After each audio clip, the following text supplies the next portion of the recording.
We'll officially call the March 25th work session meeting to order. We'll let the minutes reflect that all of the board members are present with the exception of Andy Moore. And Mr. Moore is out of town on business. We also have some very able, capable staff with us this evening, and we thank you for the two of you drawing the straws to present tonight. The first order of business is the approval of the minutes of February 25th, 2015. Would entertain a motion of approval of those minutes. I'll move. I'll second. Okay, any discussion? Okay, seeing none, the minutes will stand approved as written. Lisa, thank you as always. All the monthly reports for February are in, so thank you to all of our department heads for that. This evening we have no public hearings, we have no guests this evening. We'll move on to our action items under Law and Finance, and the first item is Development Application Fee Schedule. Mr. Valentine, kind of a follow-up from our public hearing at our last Town Board legislative session. Thank you, Mr. Supervisor. This is something we've been talking about with the board for a little while now. Originally broached the subject with the board back in December 10th. Came back subsequently with a recommendation on January 28th. Scheduled the public hearing. We held the public hearing on February 4th. Did not have any comments at the public hearing. I don't believe we received any comments from the public for or against since that February 4th date. So kind of back this evening, we are proposing some changes to our fees and engineer review costs. As kind of we stated before, just want to make sure that the public is not incurring the costs for any new development, that developers are paying their fair share. We're not trying to make it a profit item, but at least make sure we cover the costs of the neighbor notifications and staff time to take a look at those applications. So I don't know if the board wants to go over the Did you fees again, or No, I have you. So when you mentioned you haven't heard from anyone, does that include the developers and We have most not. of the developers we have dealt with on a regular basis over the last few years? yeah, we haven't heard from anybody about this. So that's either positively or negatively. But I say we've been talking about this for several months We now have. at the board, both at work session. We held the public hearing, put that out there, and all that's been running on BCTV. So Okay. I think we're trying to keep our numbers in line with other communities. We did poll all the other communities, village towns within Monroe County, and then I believe we're proposing something that's similar and appropriate to what the other communities are charging, and making sure that we're charging fees appropriately. When would they take effect? Are they immediate or? I believe if the board instructs us to prepare a resolution for Friday would be next week. So once the adoption of the resolution, I assume they would take effect Immediately. And that would be immediately for after all the- applications coming in after that date, or would it kick in for pending applications depending all on? new applications after that date. So that would basically set the benchmark date, and then anything we receive after that, we've kind of water dripped some of the people coming up or in the pipe saying the town board is reviewing application fees. Depending upon when you submit, there may be changes in those fees. So we've tried to be proactive to some of the applicants and developers that are in the pipeline, and we've been having conversations with it that fees may be changing. And so if we do move forward with the resolution, I would suggest that it is the fees will take effect immediately, which is typically that next business day. Okay. And we move forward with that. We did notify, if I recall correctly, we did notify a number of the engineering firms. I think we also did the Rochester Home Builders Association. Yeah. Prior we to the shared hearing? that. Yeah. And Just- nothing. Okay, that is correct. We've heard through over the years some, here and there that we certainly are a little bit behind in terms of our Yeah. fee schedule. I We think kind of that- saw we were on Yeah. the low end, so I think developers are developers. seeing it in other communities. So I don't think what we're raising those fees to is unheard of across the town. Right, I would I think agree. they're used to that as part of the normal cost of doing business. Yeah.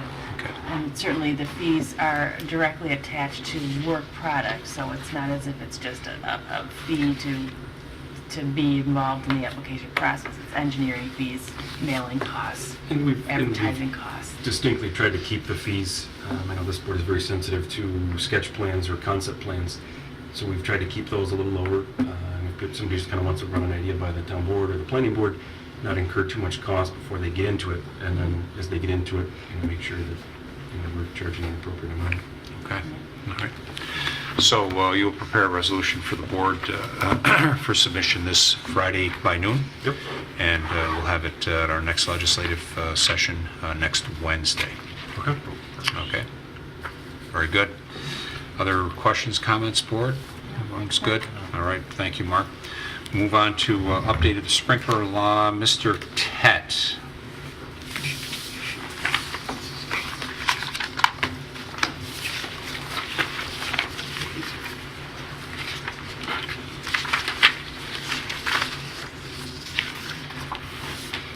What I'm going to tell you this evening is I'm proposing a change in our local sprinkler law, which currently reads, any assembly having 50 or greater persons shall be required to have a sprinkler system. It does not marry up with the codes, which would be, as you see on page 2, which would be the New York State Uniform Fire Prevention and Building Code. Depending on the occupancy, the fire code very firmly says, at the very minimum, it's 100 people. So I think we're putting undue financial distress on some of our smaller businesses. For example, we have a new business coming in town.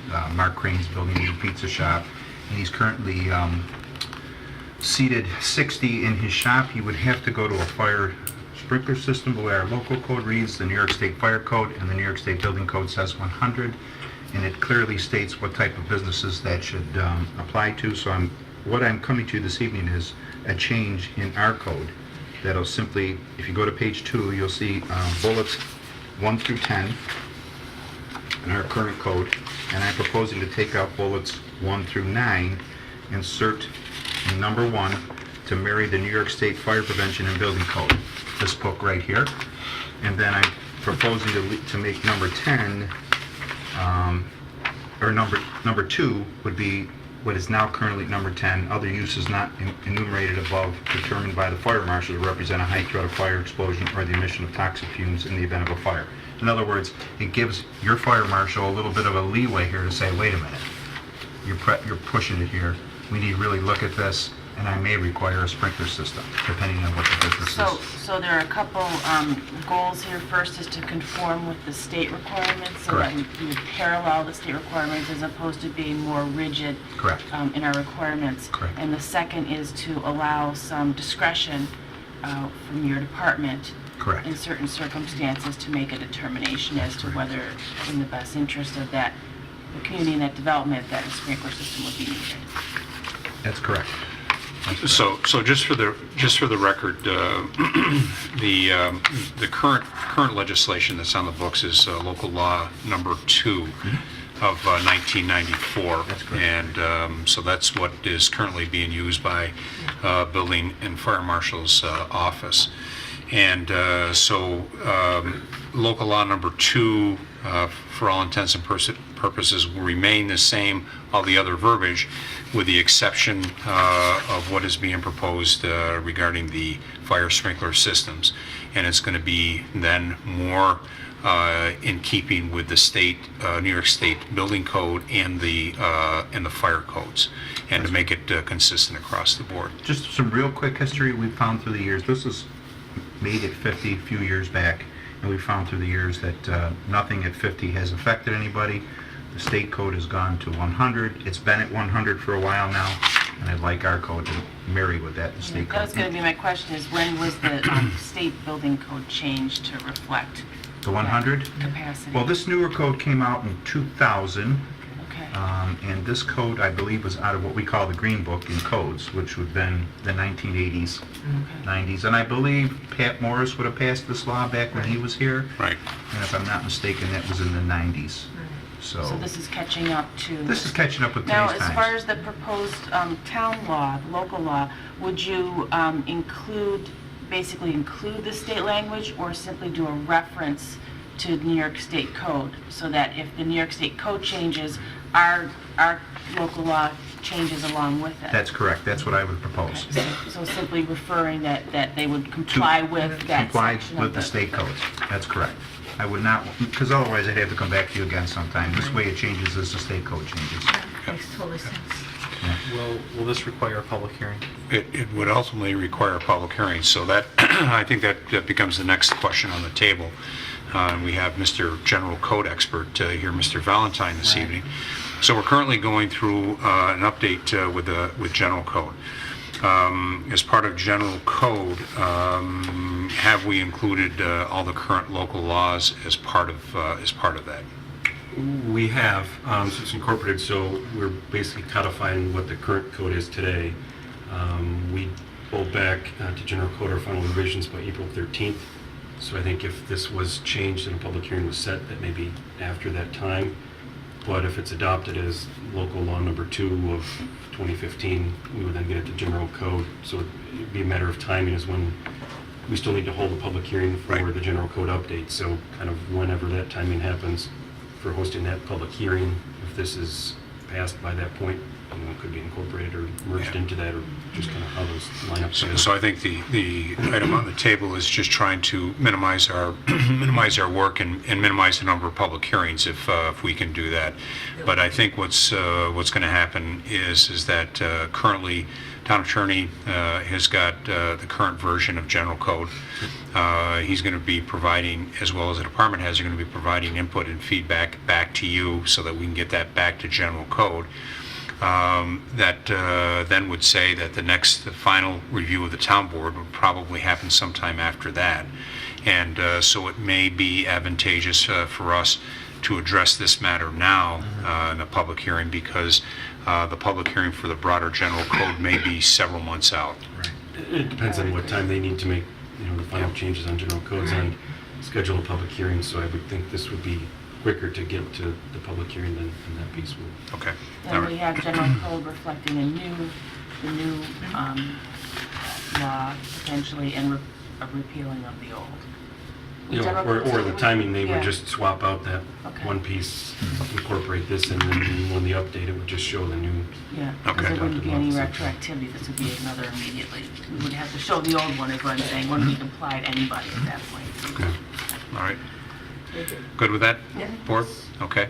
Mr. Tet, you and I will have an opportunity then Friday morning to sit with Mr. Horwitz for a few minutes, and Okay. we'll review resolution with him. We'll work with the town clerk and identify the proper lead time for formal advertising, and then we'll select the date and then get that into the board for next Wednesday. That's fine. Okay? Fine. Great. Thank you very much. All right, thank you, Tom. All right, that brings us to item number 3, 40 Stone Island Lane, and a hold harmless for a deck drainage easement. Mr. Valentine, you're back up? Back. We received a letter from Mrs. Brantley. I don't know if you want her to. Absolutely. Join us at the table. Absolutely. Please join us. Welcome. Thank you. Thank you, Tom. This came to my attention. Amy Savagis, our code enforcement officer, was contacted by Ms. Brantley and her family.